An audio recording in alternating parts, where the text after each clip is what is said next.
Roland Waters sat at the bar, sipping a rum and coke, patiently waiting for a message on his phone. As he sipped his drink, he reflected on the events that had led him to this point in his life. Born 36 years ago in Anchorage, Alaska, he married Linda, his high school sweetheart, immediately after graduation. He took a job on the Trans-Alaska Pipeline and spent weeks at a time moving from Prudhoe Bay to Valdez, fixing various problems as they arose. One day, he returned home after a grueling 6 weeks on the road to find his wife in bed with two of his former classmates. After their assurances that it meant nothing and that it was just sex, he divorced her and joined the Army to get as far away from this situation as possible. He later met and married his second wife, Melissa, while stationed at Fort Bliss, Texas. He thought he had hit the jackpot, but found out otherwise when he returned from a 12-month deployment to Iraq. He found her in bed with another soldier on the base and divorced her. This marriage lasted just under 2 years, about the same length as his marriage to Linda. He threw himself into his work and became the best soldier he could be. He had one task to kill the enemy, and he got damn good at it. Following his military service, he was hired as a freelancer, working for various interests in places such as Africa and the Middle East. He also worked in Myanmar, helping ethnic minorities against a brutal regime. In short, he became a soldier of fortune, a mercenary, highly paid and in demand. His ruthlessness, efficiency, and brutality on the battlefield attracted potential clients. One of the factors that set Roland apart from other contractors was that he carefully selected his clients. For example, he refused to work for those involved in substances or human trafficking. On several occasions, he took on lower-paying assignments simply because he agreed with his benefactor's cause. Another factor that set him apart from others was his weapon. While others opted for more modern weapons, he used an old World War II Thompson submachine gun that he had purchased from a somewhat shady character who claimed the pistol had been used by another mercenary in the Congo War of the 1960s. Legend has it that Patty Hearst bought this gun after hearing about it. The person said, Roland didn't believe this statement. He was familiar with this old song. However, the weapon seemed to call to him, and it felt good in his hands. It was almost as if they were made for each other. The weapon was in excellent condition and came with 2 large magazines and a drum that held 100 rounds of 45 ACP ammunition. It only had an effective range of about 150 meters, but the trench broom, as it was called, was lethal and suited it just fine. He especially liked that it was designed to be fired from the hip.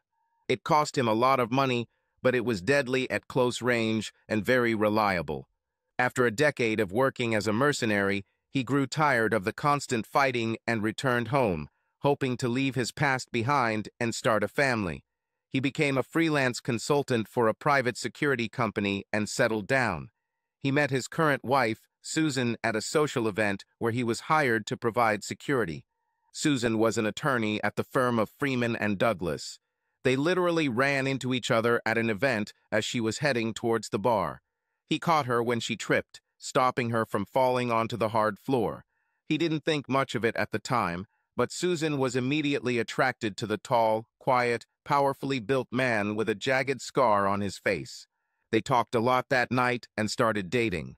He was very careful not to reveal too much about his background, only telling her that he worked overseas as a contractor after serving 4 years in the military. He became very creative when she asked about the scars on his body, and he, of course, never told her about his secret foreign accounts. He'd already been burned twice and wasn't about to go through that again. They fell in love and married a year after they first met, and Roland thought he had finally found his only true soulmate. At first, everything was great for them. They enjoyed each other several times a week and had a good relationship. Of course, they had their differences, like all married couples, but they overcame them. They even discussed the possibility of having children and bought a 2-story, 3-room house in a nice suburb. Then everything started to fall apart. Susan began to spend more time in the office, working on various tasks and going to parties with the girls and other colleagues. This made Roland uneasy, but then came the summer party thrown by her company. Roland went with Susan as he always did, but he knew there was going to be trouble as soon as he entered.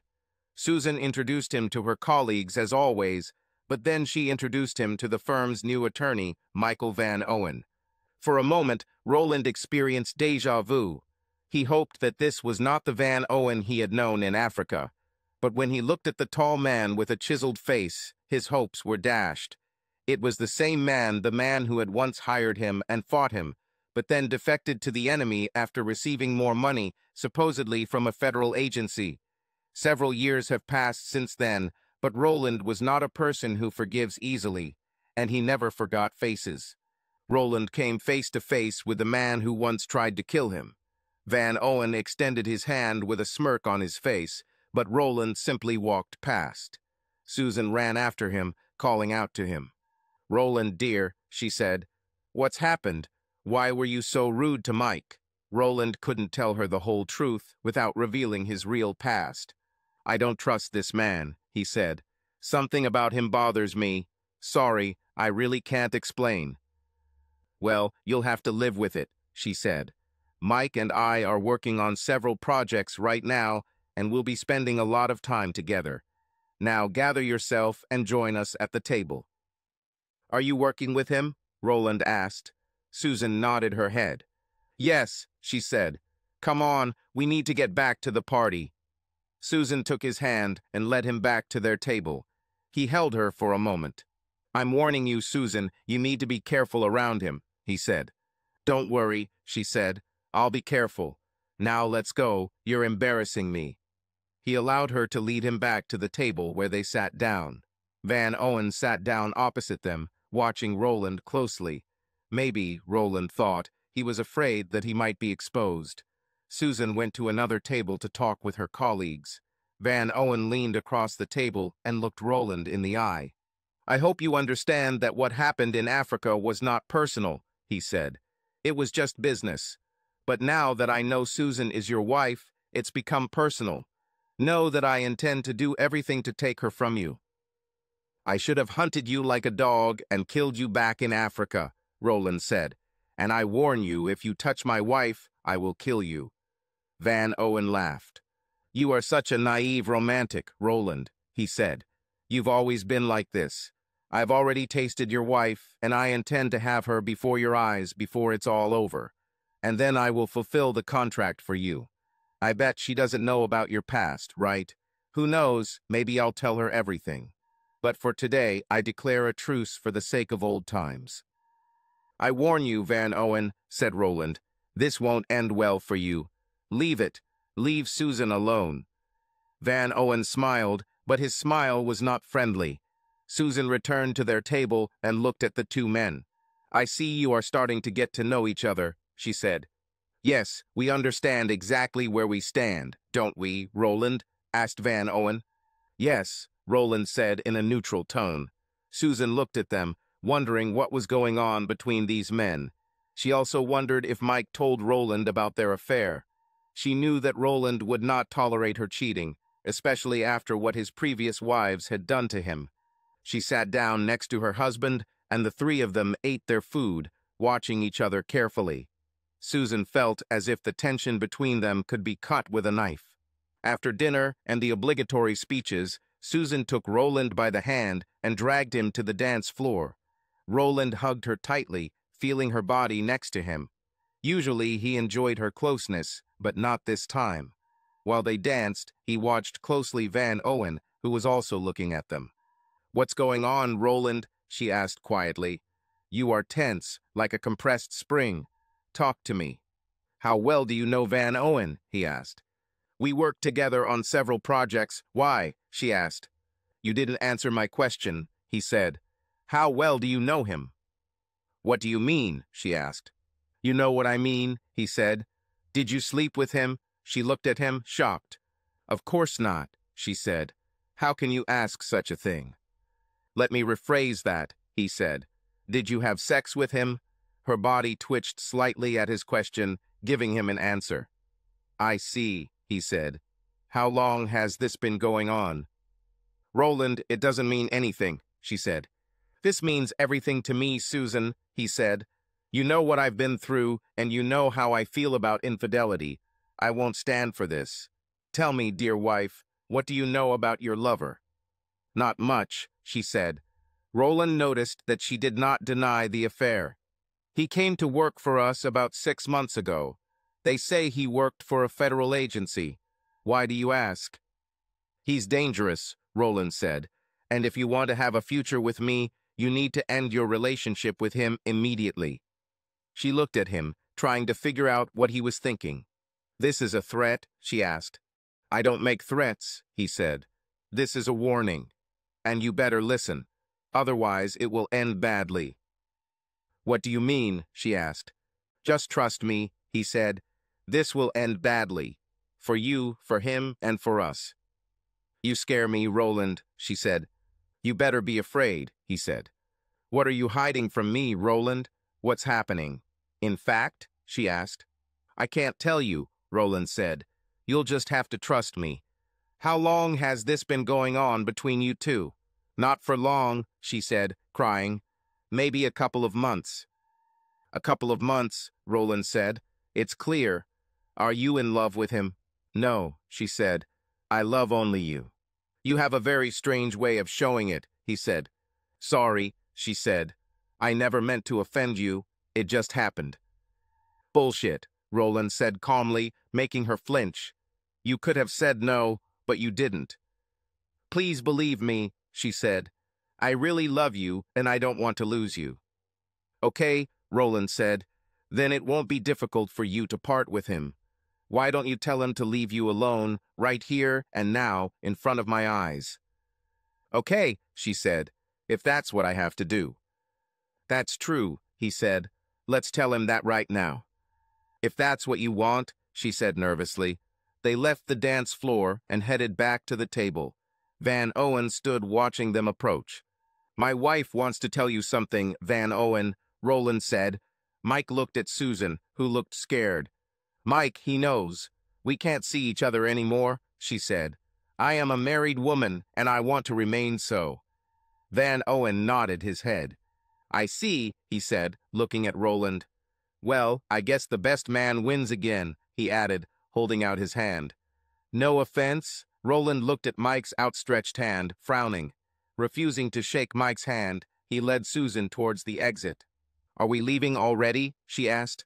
Yes, he said. As they approached the car, Roland surprised Susan again by inspecting the car before getting in. He even opened the trunk and hood, looking for wires or anything else unusual. After making sure that the car was not mined, he put Susan in and sat down himself. What was it? Asked Susan. You can never be too careful, he said. They drove home in silence.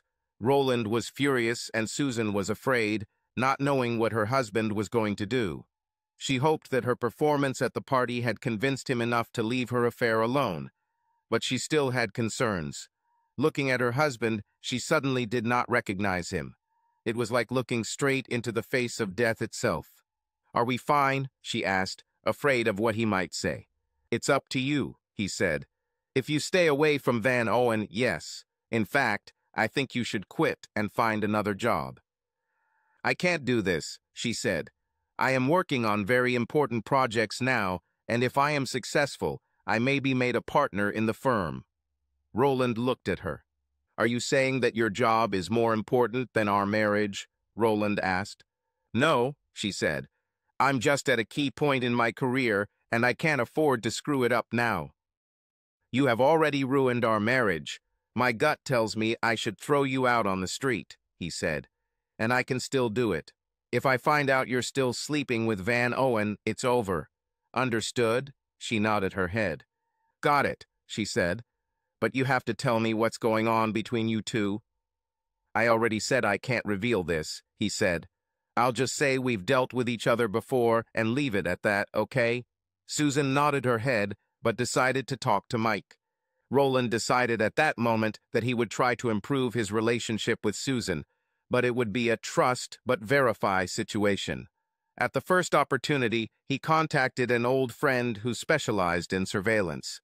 Bill Matthews had trouble with the law as a child, but those who knew him said he was just an excitable guy. Bill was not as skilled with firearms as the other members of the team, but he was the best reconnaissance and surveillance specialist Roland had ever met. He was also a good planner and could assess a situation in a matter of seconds. Roland often said that he trusted Bill's guesses more than other people's so-called facts. "What? Is Van Owen alive?" asked Bill. "Are you sure about this?" "Oh, yes," said Roland, "and he slept with my wife."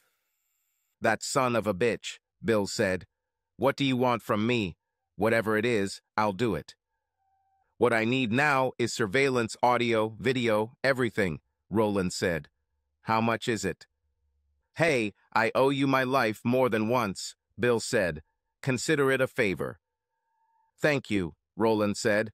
"I appreciate it, but let me at least cover your expenses." "Buy me a beer when this is over, okay?" Bill asked. Roland smiled. "Consider it a deal, my friend," he said. "So what are you going to do with them if they're still, involved?" asked Bill.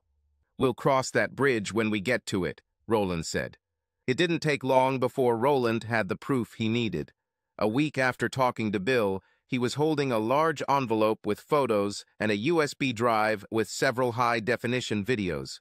On Friday, he sat in the kitchen with an envelope, waiting for his wife to return.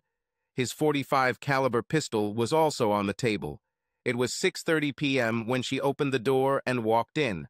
She walked into the kitchen and saw her husband sitting at the table with an envelope and a gun in front of him. Instinctively, she knew she was caught. "Sit down, wife," Roland said in a neutral tone. She remained standing. "I said sit down," he barked. She timidly pushed back her chair and sat down. "So you got me," she said. Roland nodded his head slowly. "Do I need to show you the photos?" he asked. "What about the video?" Her eyes opened wide. "Do you have a video?" she asked. "Yes," said Roland, "in high definition. I have to say, you should have been a star. You know what was worse than seeing you have sex with that bastard?" "No, Roland, I don't know," she said quietly. "Hearing you two talk about me disrespectfully," he said. Susan lowered her head, tears streaming down her cheeks. "Stop crying," he said. "You made a promise to me, and then you broke it. How could you do this to us? Was I such a bad husband for you? Have I ever hurt you or treated you badly?" "No, you were a wonderful husband," she said. "Then why did you do it? Because of his great dignity? You're a big bitch now?" he asked. "No," she said. "I think I just fell in love with him. You're probably going to file for divorce now." "What do you think?" he asked rhetorically. She looked at him defiantly. "Know one thing," she said. "This will be the biggest mistake of your life. I know everything about you. What was your name?" "Oh yes, Roland the Merciless Thompson Gunner. How many people have you killed in your mercenary career? You know all this will come up in the divorce.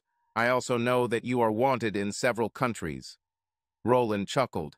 If the stupid bitch knew this, he thought, she would also know how he usually destroyed his enemies. She had no idea what she was up against. First of all, it's an old nickname from a song from the 70s. It was headless, not ruthless. As you can see, my head is still there, and I come from Alaska, not Norway, he said. Secondly, I didn't do anything illegal, at least in the USA, and the governments of those countries have changed since then, and we do not have extradition treaties with them. Well, maybe the IRS will be very interested in your offshore accounts, she said.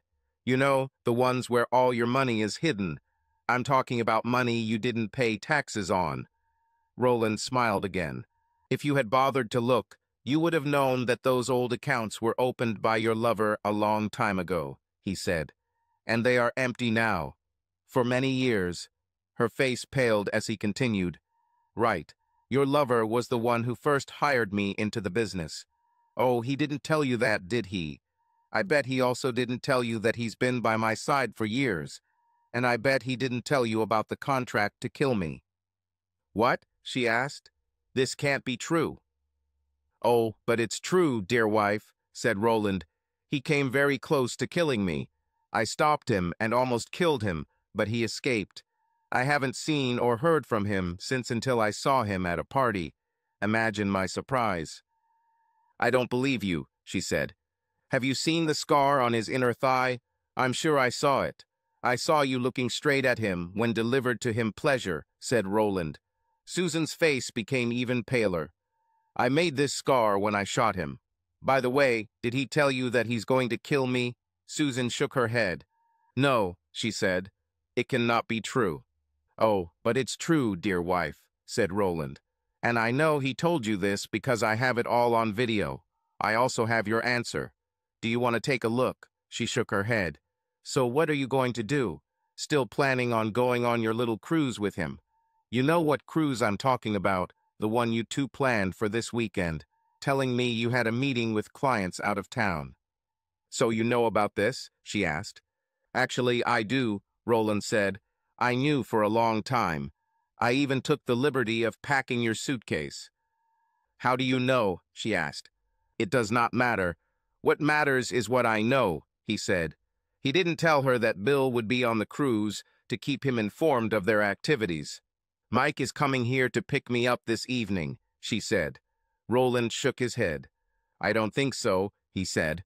"In fact, if that bastard shows up here, I will kill both of you and make it look like self-defense. Better call him now and find another option." "You wouldn't dare," she hissed. Roland raised his gun. "Do you really want to test me?" he asked. Susan stepped back, shocked. "I don't think so. Call your lover. Now." He cocked the gun to emphasize his determination. Susan took out her phone and dialed a number. "Put it on speakerphone," Roland ordered. She complied, and soon they heard Mike answer the phone. "Hey, baby," he said. "Are you ready for me to pick you up?" No, honey," she said. "I'll come to you myself, and we'll go from there." "Oh, come on," he said. "We planned everything this way." "No, sweet," Roland snapped. "She will come to you, and I never want to see either of you again. If you set foot on my land, I swear to God I'll blow your brains out." "He means business," Susan said nervously. "Yes, I'm serious," Roland confirmed. Okay, Mike said. Calmly, "I'll stay here. Promise me you won't hurt her, Mike." "I won't hurt her if she leaves right now and you both never cross paths with me again," Roland said. He looked at his almost ex-wife. "Call me as soon as you get to his house, and call me as soon as you get to the airport. I will know where you are at all times." He turned to the phone again. "And if you betray me again, Van Owen, I swear I will not fail. Understood?" "Got it, Roland," he said. Roland took the phone from Susan and ended the call. He handed her the phone and pointed to the door. "Go away," he said to Susan. She stepped towards him and reached out to touch his face. Roland stepped back. "Don't touch me, bitch," he said. She recoiled from his words and tone of voice. "You have lost the right to touch me or kiss me. Just take your stuff and get out." She went to the suitcases and looked back at her husband. "Sorry, Roland," she said. "Yes, sorry," he said sarcastically. "By the way, you should know that when Van Owen is done with you, he will betray you just like he betrayed me. And believe me, he will not hesitate to kill you. I'm not saying he will, I just want you to know who you're dealing with, and know that I won't be there to pick up the pieces when he leaves you." Tears began to roll down her cheeks. "Do you not love me anymore?" she asked, crying. He shook his head. "No," he said. "I once loved. I even gave you a second chance, which is rare for me. But then you decided to betray me. I don't communicate with traitors, and that's exactly what you are. Now go away." She nodded and slowly walked out the door. Half an hour later, she called to say she was at Van Owen's condominium. Another half hour later, she called to say that they were at the airport. "Goodbye, wife," he said. "Enjoy what's left of your worthless life." "What does it mean?" she asked. "You know the old saying about what happens when you lie down with dogs," he said. "Just remember what I told you." He ended the call and dialed Bill's number. "They're at the airport," he said when Bill answered. "Got them," Bill said. "I'll keep you posted." Over the next day or so, Roland received regular updates about Van Owen and his wife. They seemed to be having a great time on the cruise. On the second day of the cruise, Roland went to a local bar and listlessly watched the game on the big screen TV while sipping his drink. Several people, including the bartender, tried to start a conversation with him, but quickly abandoned the idea, realizing that he did not want company. An hour later, his phone rang. He looked and saw that it was Bill calling. He answered and spoke to his friend. "What's happened?" he asked. "Boss, your wife is in danger," Bill said. "Damn," Roland thought. "What's happening?" he asked. "Just as you predicted. I overheard Van Owen talking to some of the guerrillas," Bill said. "He takes her to the island, and I follow him on another boat. He's going to hand her over to them as a sex slave." "Do you know where they're going?" Roland asked. "Damn, boss," Bill said. "There are only 700 islands in the Bahamas, but Van Owen let it slip when he talked to the partisans." "When is the transfer planned?" Roland asked. "From what I heard, in 12 hours, Bill said. "You have just enough time to get here if you want to get her out." Roland hated what his wife had done, but couldn't live with himself if he let her end up in that situation, or worse, dead. There was no other choice. Van Owen had to die, and he will deal with Susan's betrayal later. "Send me the coordinates and arrange transportation," Roland said. "Already done, boss," Bill said. "The parts are on their way to you." Roland smiled. This was one of the qualities he appreciated in Bill. He was not only faithful, but also knew how to plan ahead. "Thank you, Bill," Roland said. "See you soon." "I'll be here," Bill said, ending the conversation. Roland put the phone away, paid the bill, and went home. Once there, he went up to the attic, where he stored his equipment. He opened a large chest and opened it. There it was, his Thompson rifle, covered in oil, waiting for his touch. He took it and examined it. Everything was still clean, oiled, and in good condition. He took a loaded drum and a large magazine. He decided that 130 rounds should be enough. If not, he was sure he would find another weapon if it came down to it. He grabbed the rest of his gear and dressed for work. When he finished, he headed to the small airstrip where a small Learjet was waiting for him. He talked to the pilot for a minute and gave him the coordinates that Bill had sent, along with an envelope of money. A few minutes later, the plane took off. Roland studied the map Bill had sent him and surveyed the area. Although the island was largely uninhabited, it did have an airstrip that was primarily used by smugglers and guerrillas. He studied the map carefully and imagined a plan of action. He went to the restroom, finished applying camouflage paint, and put on his gear. He looked at himself in the mirror before leaving and mentally prepared himself for the bloody work ahead. He double-checked his equipment and left the restroom. After some time, he looked into the darkness and saw an island below. Looking closer, he noticed that it was a fire. The plane began to descend and landed on a dirt strip. When the plane slowed down, he opened the door. The pilot walked up to the passenger compartment and looked at Roland. Roland looked back at him. "Wait for my signal," he told the pilot, who nodded in agreement. Roland got off the plane and saw Bill running towards him. "This way," Bill said, walking back. "It's impossible not to notice that Van Owen has built a good fire." "I saw it," Roland said quietly. "Fool, I saw him 20 miles away." They made their way quietly through the vegetation, mainly so that the cartridges in the drum would not rattle too loudly, and within 10 minutes they were at the edge of the camp. Roland and Bill sat down and looked around the camp. Susan was tied to the ground, her arms and legs spread wide.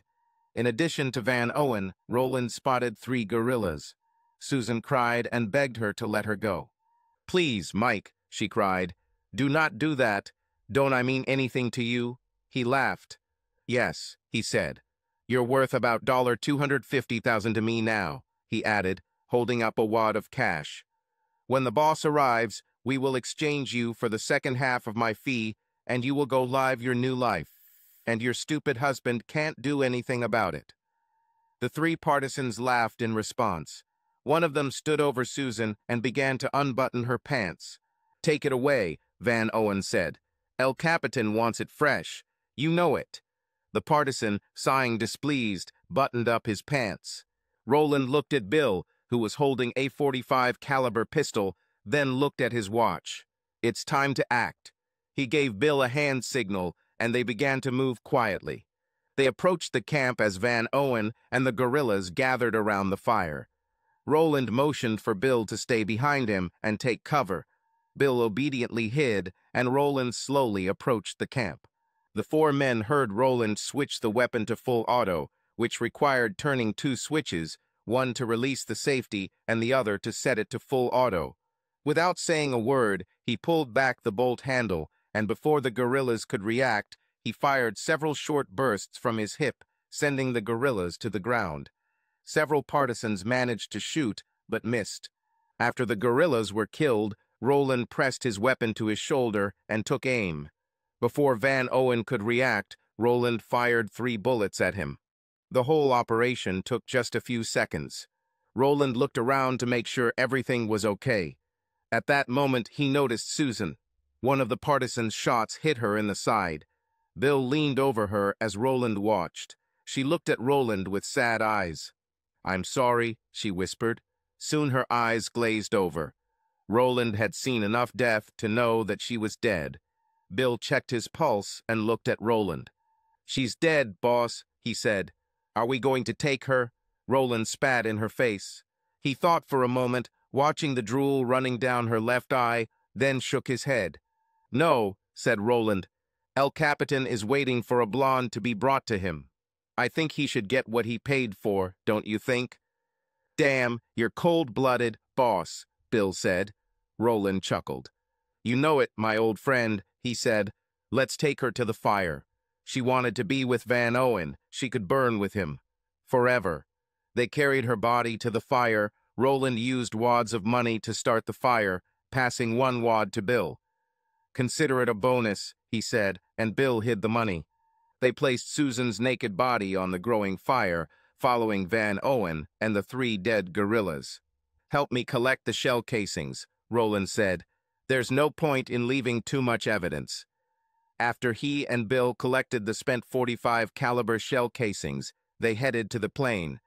The pilot was waiting for them and took off as soon as they entered the cabin. Bill watched his old friend as the plane returned to the States. Roland sat in the back seat, looking out the window, drinking beer and smoking an expensive cigar. Bill had seen this many times and knew better than to interfere at least until Roland had finished his first beer. "Mind if I join you?" Bill asked as Roland opened the second beer. Roland handed him a beer and a cigar, motioning for him to sit down. "We've been through a lot, haven't we?" asked Bill. Roland nodded, looking out the window. "You know, I'm really sorry about all this." "I know, Bill," Roland finally said. "I warned her. Damn it, I warned her this would happen. The stupid bitch just didn't listen." "So what do we do now?" asked Bill. "Are you thinking about getting back into business?" "No," said Roland. "I'm too old for this shit. Too sentimental." "Sentimental?" asked Bill. "You? Sentimental? This will be the day." Roland chuckled. "Yes," he said. "We'll have to put on a good show in the next few weeks, you know." "Yes," said Bill. "I know. Some people will want to know what happened." "But we don't know anything, right?" Roland asked. "Nothing at all," Bill said. "I'll also make sure the pilot stays quiet as well." Roland nodded. It's amazing how much silence money can buy, along with the threat of a bullet to the back of the head. After the plane landed, Roland gave the pilot another envelope of money, and Bill stayed behind to ensure the pilot's silence. Roland drove home, cleaned his equipment, and put it away, hoping to never have to use it again. Tired, he finally fell asleep in the bed he once shared with Susan. Roland continued to live, trying to forget about Susan as much as possible. When the ship reported that she was not on board, he filed a missing persons report and put on a performance for the police who questioned him. They accepted his story and left, wishing him luck. The company where Susan and Van Owen worked also questioned him about their absence. He managed to convince them and even make fun of them. Of course, they knew about her affair with Van Owen, right? He waited patiently, and a year after Susan went on the cruise, he filed for divorce over her disappearance. 60 days later, the divorce was finalized, and Roland became a free man again. Still resentful of her actions, Roland gave up on the idea of another serious affair with a woman. Everything was going fine for Roland until the week before Christmas, when he heard a knock on the door. He looked through the peephole and saw two men in dark suits and glasses. FBI, he thought. He opened the door, and one of them showed his ID. "Roland Waters?" asked the man. "Yes," Roland answered. "Special Agent Smith," he said. "This is Agent Jones, FBI. Can we come in and talk for a minute?" "Of course," Roland said, ushering them inside. They looked around the house as they entered. "Please sit down," Roland added. "Can I get you something to drink?" "Thank you, but that won't be necessary," Smith said, sitting down in Roland's favorite chair. "How can I help, gentlemen?" Roland asked. "Have you ever been to the Bahamas?" asked Smith. Roland shook his head. "No," he said. "Why are you asking?" "What about your wife?" asked Smith. "Ex-wife," Roland said. "She left me over a year ago with her lover, and I don't know where they went." "Was it Michael Van Owen?" asked Smith. "Yes," said Roland. "We received information from the Bahamian authorities who found their remains on one of their islands," Smith said. "They have been identified as your ex-wife and Mr. Van Owen." "Oh, really?" Roland asked. "Yes," Smith said. "You don't know anything about this, Mr. Waters?" Roland shook his head. "No," he said. "Nothing. Why are you asking?" "Just finishing up some things," Smith said. "We have been following Van Owen for a long time. Then he suddenly disappeared. It appears that he was involved in human trafficking while pretending to be an upstanding citizen. Apparently, he had a disagreement with one of his business partners." "Disagreement?" Roland asked. "What disagreements? And what does Susan have to do with this?" "You're welcome, Mr. Waters," Smith said. "Don't insult our intelligence. We know everything about you. You are known in certain circles for your Thompson gun, you know. Personally, I can't understand why anyone would want to wear such a noisy old artifact, but to each their own, I guess." "You don't think I had anything to do with what happened to Susan, do you?" Roland asked. "No," Smith said. "Your ex-wife was shot with a 9mm, not a 45. 4 more bodies were found, including Van Owen, and all appeared to have been shot with a 45. This is a fairly common caliber, and we're pretty sure it's not you." "Why?" Roland asked. "All the shell casings were collected, and none of the victims were decapitated," Smith said. "I see," Roland said. "We just wanted to make sure you didn't go back into business," Smith said. "You haven't returned, have you?" "No, I haven't," said Roland. "Too old to be trudging through the jungle again." Smith nodded. "Okay," he said, "because I would hate to arrest you." "Yeah, me too," Roland said. Smith and Jones stood up and shook Roland's hand. "That's all we have at this point," Smith said. "If you hear anything, call me," he added, handing Roland his business card.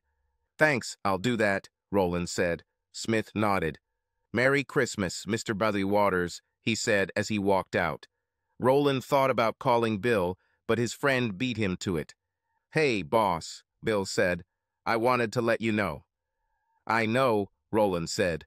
"They just left." "They talked to me too," Bill said. "I didn't tell them anything. They said they were just finishing things up."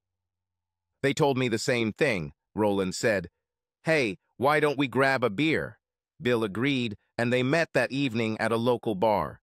Their beer had just arrived when a song started playing on the jukebox. Roland was a warrior, from the land of the midnight sun, with a Thompson gun for rent. "We must fight." "Merry damn Christmas," Roland said as the song he hated started playing. "Merry damn Christmas, boss," Bill said, raising his beer. Roland looked around the bar, trying to see who played this song. 2 men in dark suits sat in one corner. One of them raised a beer in his direction with a wry grin. "Agent Smith." "Bastard." Roland smiled back, raising his middle finger with one hand while holding his beer with the other. Smith laughed and drank his beer. When Smith and Jones finished their beers, They walked over to Roland's table. "Well, well," said Smith. "The last two surviving members of Strike Force Charlie drink beer together. That's what you called yourself in those days, isn't it?" he asked. "Just two old friends drinking beer," Roland said.